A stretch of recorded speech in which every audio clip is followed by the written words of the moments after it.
Welcome back to Making Money Matter, ladies and gentlemen. Got an exciting one for you today. I grabbed him. He's been over in the US checking out what Trumpy Boy's up to and talking about Doge and all sorts of things. But Sam Lawrie is the founder of Liberty Bullion, based in Melbourne. But they've got some exciting plans. I like to call it world domination, but who knows? But I'd like to also say big shout out to Sam and his team, because they are our gold sponsor for this year's Australian Gold Conference to be held in Sydney, 13th to the 15th of October at Crown. So if you haven't got your tickets yet, please go and get them at goldevents.com.au. Why? Because what Sam and I are going to be talking about over the next 15, 20 minutes is what's going on in the markets, how easy it is for you to get out of the fiat system and get into what we like to call real money, because that's what gold and silver, platinum, palladium are, because there's no counterparty risk. And right now we are in, I think, a monetary inflationary time. And I think it's only going to get worse. Why? Because governments around the world, they're broke, ladies and gentlemen. So what are they going to do? They're going to raise taxes. They're going to make your life very uncomfortable. And they can't help themselves. They're going to continue to spend because that's how they get the votes. Isn't that right, Sam? Sam is the founder of Liberty Bullion. Welcome to Making Money Matter. Great to see you. Oh, thank you, Kerry. It's great to be with you as always. What an introduction there. You've hit the nail on the head. Governments around the world are absolutely broke. I mean, deeply, deeply in debt as well. Beyond just broke, it's negatively broke, I guess. And yeah, you're absolutely right. All they can do at this point is tax you harder, print more money out of thin air, and it's not really money; it's currency. There is a difference there. So yeah, you've hit the nail on the head. It is what it is, guys. I don't get to change the politicians. I don't get to change how the system works. All I've got is the solution for the people who want to do better for themselves, who would like to protect themselves from the money printer, from profligate governments, from horrendous taxes. So yeah, all you can do essentially is buy gold, silver, and platinum as well. We'll talk about that third one a little bit too, to protect yourself from the money printer, putting your wealth into things that cannot be printed out of thin air. Now, Sam, it's the first time you've been on. I think this is the first time you've been on Making Money Matter, or have you been on before? My I brain. think you might have been on once before, but that might have been a different show that you had. So Okay. yeah, either my first or my second time with you. Yeah. All right. Well, look, just quickly, how did you get into precious metal? You're a young man, like I could be your mum, Sam. You're a young man. I want to know what attracted you, because one of the things I often say is people of my age, we kind of get it because we've been around for a while, but you're a young guy. What's your background and what attracted you to, because you're very big on educating people as well. So I want to know, what is it that attracts you to this and what are you trying to achieve? Yeah, so what a great question.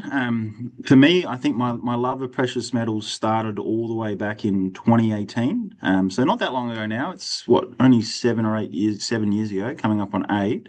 And what really attracted me to the space was I was learning all this about, the system. I was at university, Melbourne Uni, doing finance and economics. They taught me all sorts of things that aren't necessarily true. They tried to push modern monetary theory on me. So the idea that that we can print money out of thin air and there's no consequences, etc., etc. I had a real difficulty accepting that, even though that the great Melbourne Uni was trying to tell it to me. I still didn't really buy it. And that led me to do my own research. So they tried to push Keynesian economics on me, print and spend, big government, that sort of thing. That's what they taught everybody. I wonder why that a government-funded university would be pushing that sort of garbage. Sorry, educational material.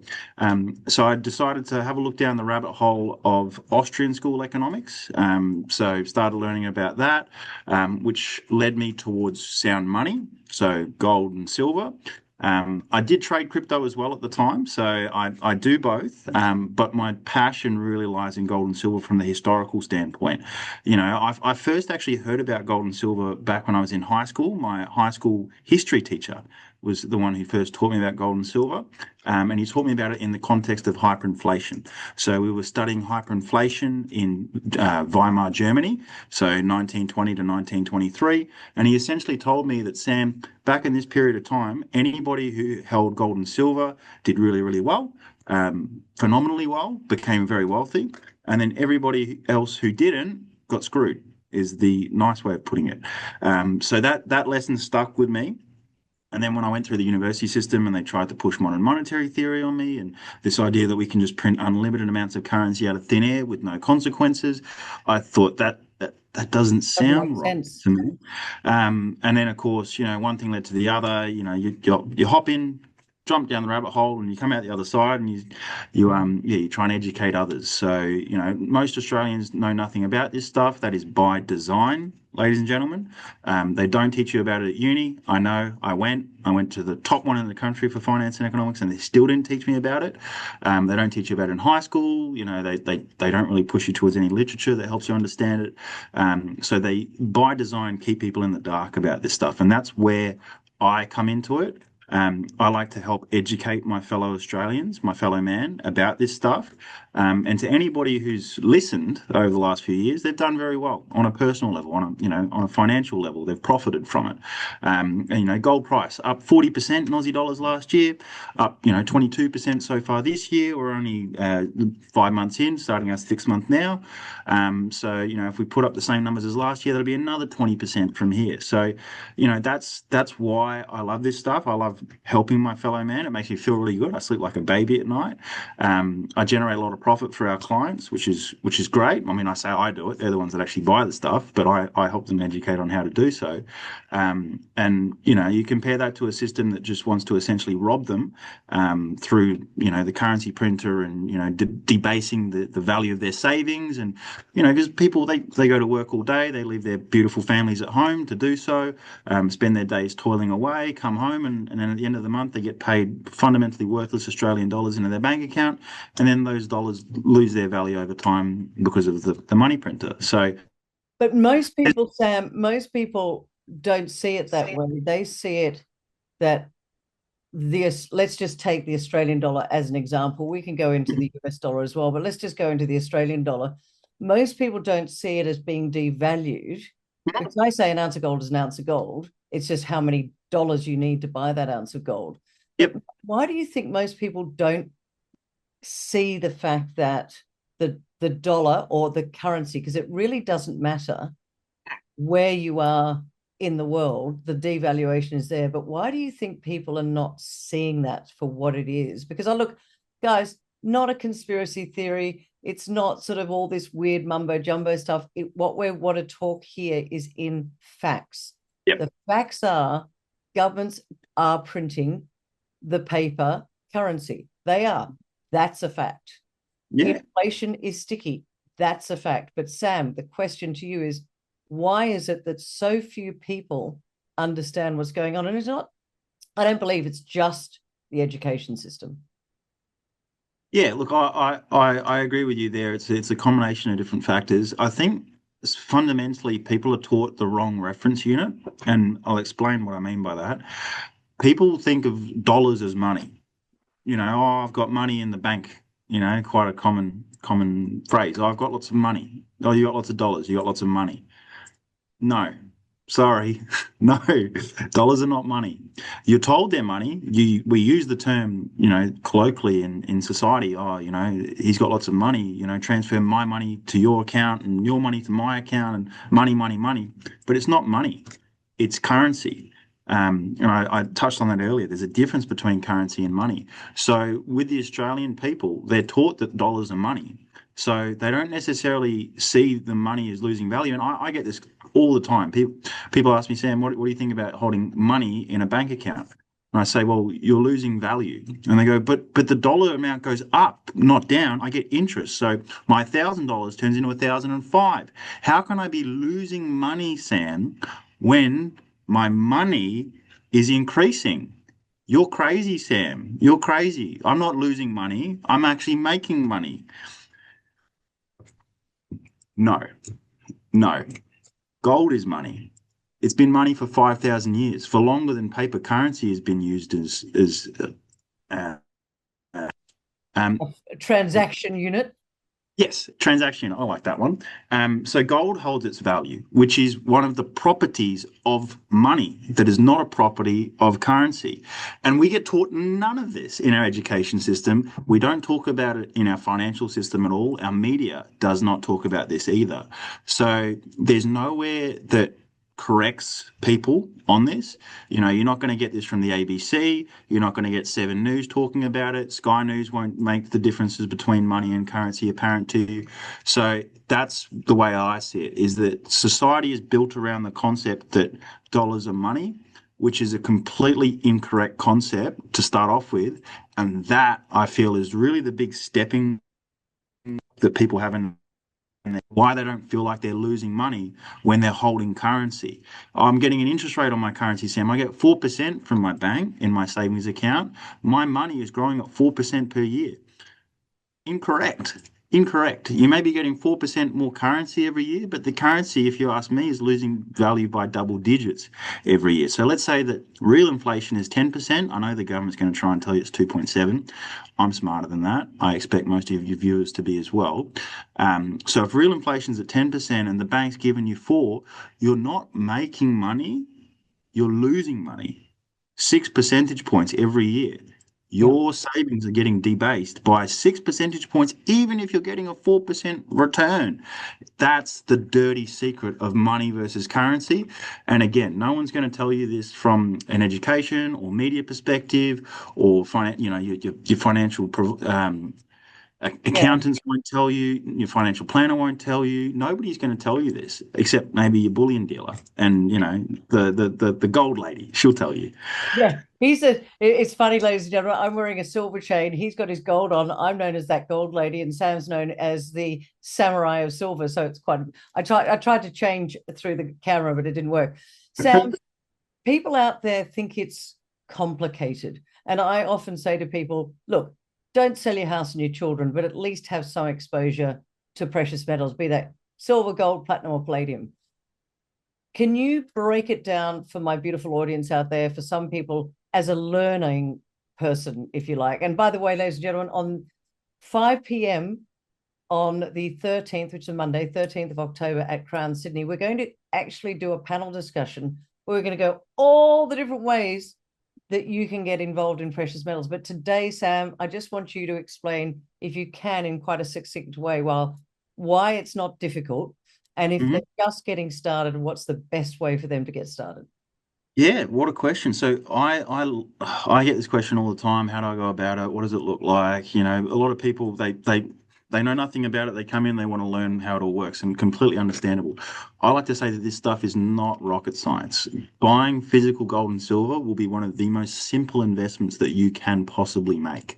When you're buying shares, you've got to figure out dividends and cash flows and how you value a share, all of that. When you're buying property, you got to figure out area and am I overpaying, am I underpaying, what's the depreciation? There's so much to it, right? Gold and silver is super, super simple. You come in, you figure out which one you want to buy, gold, silver, platinum. I'm happy to have that chat as well.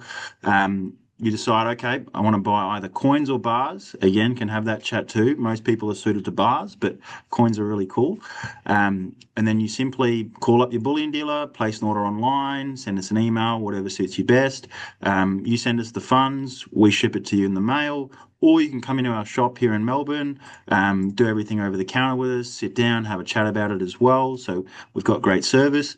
And the idea is that it's super simple for you to swap your fiat currency in your bank account or physical cash into an asset that's held value for 5,000 years, that performs very well, and has, no counterparty risk. When you hold your gold and silver yourself, it's yours. You don't have to trust anybody. You don't have to trust your bank. But You I don't have to can't trust. buy a coffee with it.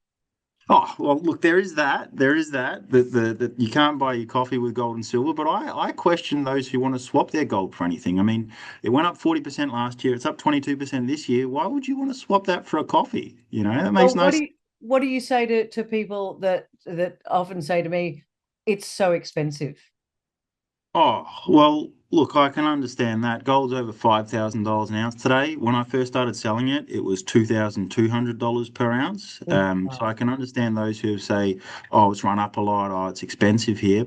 I say absolutely not, right? Gold is not expensive at $5,000 per ounce. If it was $100,000 per ounce, maybe I would agree. But at 5,000 an ounce, it's not expensive. And the reason that I say that is gold performs very well during periods of high inflation. What we're seeing at the moment is a cost of living crisis across the whole world. The governments are printing currency out of thin air and lending it to anybody that they want. And that is not going anywhere. You know, we can talk about Trump with his big spending bill he's brought in. You know, the US government running a $2 trillion per year deficit. It's going the wrong way, guys. So for those who think gold's topped out here, that, oh, it's very expensive, or it'll probably come back, I say absolutely not. What are they going to do? Stop printing currency? Come on. I think, you know, if you think gold's expensive here, I don't think you've taken full stock of what's going on around you. And I will say one thing as well. If you think gold's expensive here, have a look at silver. Silver is so cheap compared to gold. You know, the gold to silver ratio today is about what, 97 ounces of silver to buy 1 ounce of gold. Historically speaking, that's super high. You know, in 2011, which is only 14 years ago, that ratio was 30 ounces of silver Oh, that bought wow. you 1 ounce of gold. And in 1980, it was 16 ounces of silver to buy one. So what's going on is why is silver got such a gap, as you said, 97 ounces of silver to buy an ounce of gold? What's going on? Yeah, and essentially what's happening there is that gold has had this absolutely epic run over the last few years. You know, we've seen it, as I said, when I first started selling gold for a living back in, it was only 2020, it was 2,200 an ounce Aussie. Today we're at 5,200 an ounce Aussie.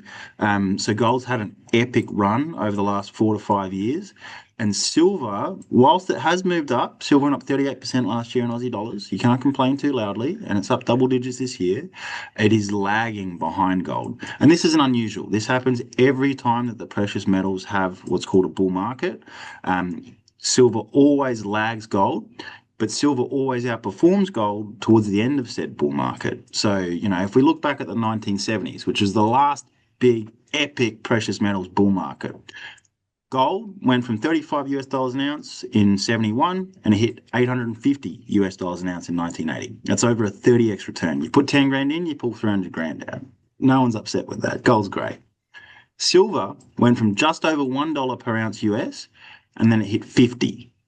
So Yeah, that's but didn't it, sorry to interrupt you, Sam, but didn't it hit 50 because the Hunt brothers were doing some bit of stuff in the market? so Wasn't there that a little bit of that's arguability, if you like? yeah, that's the big story. That the Hunt brothers were cornering the market, and that the Hunt brothers were pushing the price of silver up. These American billionaires. If you look further into it, there's also a lot of buying pressure that came from the Saudis at the time. So it wasn't just the Hunt brothers. There was a lot of buying from across the world. But that was the big narrative in the media. And you know, look, I have a hard time trusting my media at the best of times. And this is a time like no other, where or like any other, should I say, where the media pushes this narrative that it was the Hunt brothers cornering the market, and that was the only reason that silver went up. But silver outperforms gold every precious metals bull market, the 1970s included. So keep in mind as well that what they don't tell you about the Hunt brothers and their cornering the market in 1980 was that the only reason that silver came off was because the COMEX banned people from buying it, from going long on silver. They banned all longs, close only. Does that sound like free market economics to you? I say no. So you could say, yes, you know, the Hunt brothers were buying a lot of silver. Absolutely. I'm not going to, oh, the Hunt brothers were, but can you corner a commodities market like that, even if you're a billionaire? I mean, you know, there's, All right. So you're very bullish on silver. yeah. What's going, and by the way, as I talked to Sam today, and it is Friday, the 6th of June, Mm-hmm. when we go live with this. Where was I going with this, Sam? I've just totally lost my train of thought. What is it that's going to, I mean, for this week, for example, we've had a Yeah. big move in silver. I think Oh, it's up 5% this week. yes. So in US, we saw it move 5% in one day on Monday. That was Right. epic, absolutely epic. So 5.2% to be precise. In Aussie, it was only a 4% move as the Aussie gained a little bit against the US dollar. So our increase was a little bit more muted, but still 4% in one day. That's 1 year's worth of bank interest rates in one night. That's pretty Yeah. good. Yeah. Um, and this is just the beginning, if you ask me. We're at the point where silver is making that catch-up move, or just starting to make that catch-up move against gold. So I'm expecting a massive move from silver here. I think we're going to see 40 US dollars per ounce on silver within the next month or two. We're at Wow. $4.50 at the moment, so that's a $5.50 per ounce move, which is what, over 10%, coming up on 15% there. I'm expecting in a month and a half here, or a month, 2 months. So yeah, huge move coming. It's been in the works for a long, long time. Gold always moves first. Silver always follows and then outperforms with a lag. Nothing unusual about the way things are playing out in the markets, and particularly given everything going on around the world. The US, Trump now coming in with this massive spending bill. All of those Doge cuts that were talked about. The US is going to run a surplus and get out of this big deficit. All of that has just been thrown to the side. And on top of that, Trump's now applying pressure to Jerome Powell, the head of the Federal Reserve, saying we need to drop interest rates. So he's spending more money. Oh, He wow. wants the Fed to drop rates, and they're dropping rates across the world. Here in Australia, we just dropped rates. In the Eurozone, they've dropped rates. In China, they've dropped rates. Whilst everybody's turning the money printer on as well, China in a big way, the US, global liquidity skyrocketing. So money printer go burr, interest rates coming down, government spending up. Where do you think inflation hedge assets are going to end up? It's And a that's a perfect good point. storm. That's a really good point. These are inflation hedge assets. It's a way of ensuring that you are on the right side of the game, if you like, going forward. And as I said before, don't sell your house and your children, but do have some exposure. Sam, you mentioned the US. You mentioned what's you've just been over there. What's the mood like over there? Because I don't know. Trump's going, he flip flops a little bit. Elon's in the inner circle, then he's out of the inner circle. What's going on? What were you seeing? Because I think you got back just a couple of days ago. Yeah, yeah. I got back what, two days ago now. And when I was over there, I noticed a few things. So America is a very divided country. I spent a lot of time in Texas, but I also visited LA and Las Vegas. In Texas, there were lots of MAGA hats at all the tables. Everyone loves Trump. In LA, there were no MAGA hats at any tables. No one likes Trump. And in Vegas, it was a bit of a mix, probably lean more towards the no MAGA hats. So America is a very divided country. Now, I was pleasantly surprised at the places I visited with a lack of homelessness. It seemed worse the last time I was there, which was about a decade ago. So things seem to have gotten better, but I also didn't visit the particularly bad parts of LA either. I didn't go to Skid Row. I didn't visit San Francisco. So I know that I may have had a better experience than a lot of other people have had going over there. But for me, the economy seemed to be ticking over relatively well. Something that I did notice when I was there, the housing market is just starting to roll over in the US. Oh, really? Interesting. Loads of new listings, and not as much buying demand. So that was fascinating to me, and that's kind of a leading indicator for recession. So yeah, that was a big eye opener for me. But I was pleasantly surprised in general. And in terms of how people are looking at Trump in Texas, people seem to think that Trump's great, that Trump's here to save the day. The evil Democrats, that they're out of the picture, and that big man Trump's in. And look, I'm not a Trump hater. I'm not a Trump lover on a personal level. I'm a financial markets trader, right? I just want to profit, right? Yeah. That's where my head's at.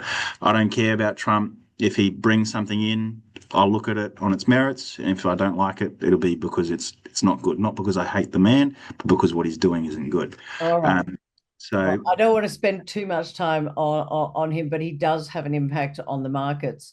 You big said time. you said just a little while ago that we're at the start of a gold bull market, and this Hmm. is the first time since the 70s. What I'd love you to unpack, if you like, is what is causing this gold bull market? Is it a Hmm. short-term uh, push into the gold bull market, or do you think that this is a longer-term change, if you like, almost like a reset? So I think this is part of a longer term change. I think of it as a paradigm shift, is the best way to describe it. And what I often get the question from clients is why precious metals now? Yeah. A lot of people have been talking about these very issues for a long time, decades and decades. You know, the government spends too much money, and and then inflation and this and that, and the US dollar is going to crash. People have been saying this for decades. Yeah. Why now? Why is gold up 40% last year? That's unusual, Sam. Why is gold up 22% this year? That's unusual.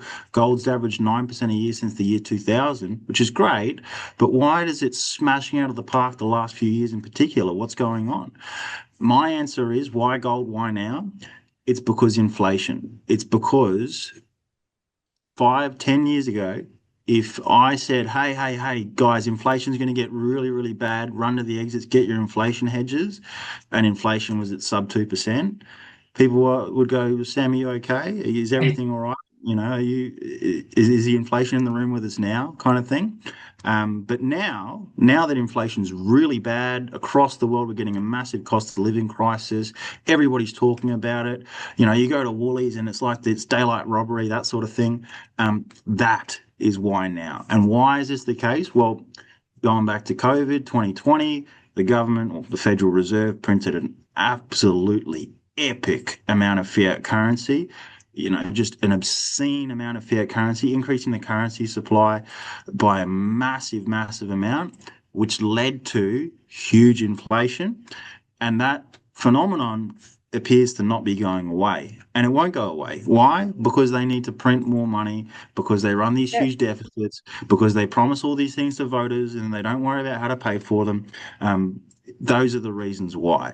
So it's a paradigm shift. It's not a short-term thing. This is not a little flash in the pan. Mm. This is a long-term shift where people are getting out of US government debt on a sovereign level. And what I mean by that is countries, China, Japan, Russia. You look at what America did with the SWIFT system, cutting Russia off from the SWIFT system. When they had that little military incursion into Ukraine, that was a big message to every country across the world that the US will no longer respect your property rights if you mess with their political interests. So China was watching that going, oh, maybe we should get away from the US treasuries.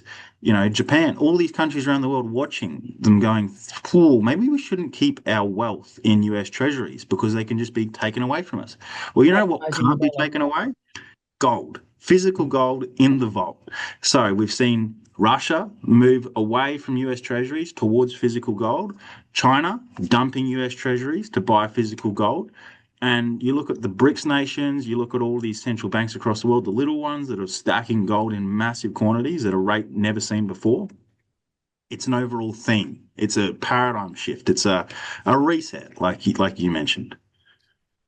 In the news just recently, there was talk of China uncovering a massive, a supernova, a spectacular uh, find of gold in ground. Now, Mhm. clearly, they've got to get it out of the ground. Do you think that's going to have any impact on the gold price going forward? It seems to me like this, and I don't know whether it's true or whether it's not true, but it's huge, allegedly. Well, it's a great question, and we've seen news articles like it over the years come out, mainly about Africa. Whether Ghana's found a huge amount of gold, or Uganda, or some African countries found this massive gold mine that's going to increase global supply by 10 or 20%. You know, with these stories aren't new, and so far none of them have had any negative impact on the price of gold. And without, I don't know, without sounding like a prick here, it's difficult to believe when people say I've found a massive amount of gold in my backyard without providing any proof. China's economic data in general is known to be cooked. Um, So trusting anything that comes out of that country, economically wise, I just I just can't do it. I can't bring myself to do it. I can't believe. But let's go with the scenario in which it is true for a Yeah. second. Well, even if it is true, it takes a while to build a gold mine, something that you'd be well aware of, Kerry, having spent years and years around gold mines and gold miners. It doesn't just happen overnight. Nope. All sorts of planning needs to Although, happen. although Sam, I have to say, the Chinese are very good at making things happen. They are a lot faster than we are. They are very, very good at making things happen. You look at their infrastructure, their bridges, their trains, they make things happen. They do. I guess the other way to think about it as well is that you're not allowed to export gold from China. You're allowed to export anything else, toys, cars, clothing, all sorts of, consumer goods, no worries. But the Chinese government will not let you export gold. And guys, China is the world's largest gold producer, if you believe their data. So that's why I say, even if it's true, even if they can build this mine overnight and start pulling gold out of the ground, I don't think it's going to have any impact on global price. And even if it was to massively increase supply, demand is increasing at such a rapid rate as well that I think that demand increase would eat all that extra supply up anyway. So I take no notice of these stories of massive gold finds, whether it's in China or Africa or any country across the world. Um, yeah, it doesn't matter. The price of gold will still keep going up. Why? Because they print dollars out of thin air. It's just the way the system works. Gold's held its value for 5,000 years. My bet is it'll hold it for another five. All right. Well, it's been a fascinating conversation with you, Sam, and I really appreciate it. But, ladies and gentlemen, a couple of things for you before we go. And that is, in 2000, the US debt was $2.8 trillion. Fast forward 25 years, we're heading towards a 30 trillion. That's right, $30 trillion debt in the US. That is a massive amount. And the interest alone on that debt is huge. So Sam spoke about the potential for interest rates to go down. Well, the only way that they can pay off some of that debt is to inflate it away, keep interest rates down. Inflation is here to stay. So look, I don't have a crystal ball, neither does Sam. We're just looking at what's going on around the world. We both believe that we're in a gold bull market. We really want you, our beautiful audience out there, to understand. We want you to come along to the Australian Gold Conference at Crown in Sydney from the 13th to the 15th. Now, due to Sam's support, the Monday evening is going to be free.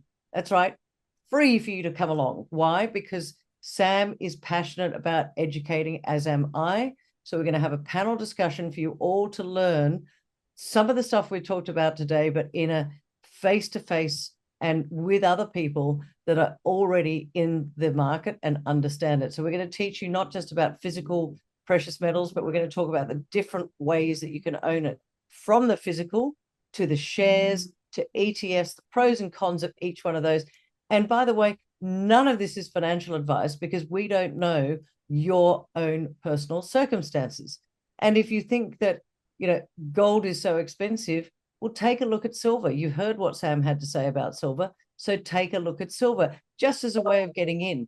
Sam also mentioned coins versus bars. Now, coins do attract a slightly higher premium, and that is the price above spot, because it takes a little bit more work to create a coin versus a bar. That's a very simple way of putting it. So if you're just getting started, look at bars, not coins. Look at the simple things. Look at smaller. Don't necessarily go for a kilo of gold. I mean, a kilo of gold at the moment is, I think, about 160,000 Aussie right now. So you've got to have a look at those and just start. Just get started. But as I said, that night, Monday the 13th, it's going to be free for you to come along. We can do a little bit of a party afterwards, thanks to our sponsorship from Barton Gold. We're going to have a DJ, we're going to have some drinks, you're going to have an exhibition, go and talk to everybody, get educated. Sam will be there. Sam's going to have a decent sized booth there. Hopefully, Sam's also going to bring up some stocks so that you can buy perhaps some silver or some gold. I haven't asked him yet, but let's just say he is. And if you stay for the Tuesday and the Wednesday, those days you do have to pay for. It's important for you to realize that you're going to get a lot of value from the amount of information we're going to share with you over those 2 days. We've got Vince Sorrenti is going to be in fact, that's the first time I've said it. Vince Sorrenti is going to be our MC at the awards dinner on the Tuesday night. And as we close the conference on Wednesday, Sam, founder, Liberty Bullion, and others are going to turn around, and it's like the lottery, somebody's going to win some gold and some silver, not just from Sam, from some others as well. So it's going to be a fantastic 3 days, but keep coming back to this channel. I'm going to get Sam on a regular basis. We're going to talk about what's going on in the markets. And just before he goes, in 10 seconds, in fact, I'll give you 30 seconds, what's going on with palladium? So I was going to say, Kerry, platinum and palladium, particularly platinum, over the last few weeks, made a big move. So over the last 3 weeks, platinum's up about 10%, Wow. which is a huge move, right? And on long-term timeframes, it seems to be making a big breakout move. So this is the beginning of something big, guys. Platinum is super, super cheap. It has never been this cheap compared to gold before. And to put it into context, back in 2008, platinum was twice the price of gold. Today, it is 1/3 of the price of gold. Wow. So never been this cheap compared to gold before. I've been buying a lot of platinum personally over the last few months for my personal stack. I'm very, very bullish on platinum here. And the logic is that out of the three precious metals, gold, silver, and platinum, gold moves first, which we've seen, an epic move from gold. Then silver follows and eventually outperforms gold, which we're seeing as well, up 38% last year, up 4% in the day on Monday. And then platinum starts to do its thing. So knowing that's the order in which they move, we've seen gold make an epic move. It's not going to stop here, guys. Gold's going to keep trucking to the upside. Gold's great. I never want to talk anybody out of gold. Gold is awesome. Yep. Silver, huge opportunity here. I expect it to outperform gold in a big way moving forward, like it always does in every precious metals bull market. And then platinum. Platinum's the sleeper, the one that no one's looking at. It's essentially been the same price for the last 5 years, which is why it's massively underperformed gold and why it's so cheap compared to gold today. But it's finally putting in a big move here. Looks like it's breaking out on the charts on a long-term time frame. So it's the beginning of a really big move from platinum here, as expected, given that run order of the precious metals. So, yeah, if you're looking at gold, great, gold's great. Silver, even better. Get your silver, get it now. And platinum, if you haven't looked at platinum yet, start doing your research, because this is one you don't want to miss out on. That was a very long 30 seconds, but I gave it to him because there was a lot of good information there. Sam Lawrie, founder of Liberty Bullion, thanks so much for joining me today on Making Money Matter. Pleasure as always, Kerry. Thanks for having me on.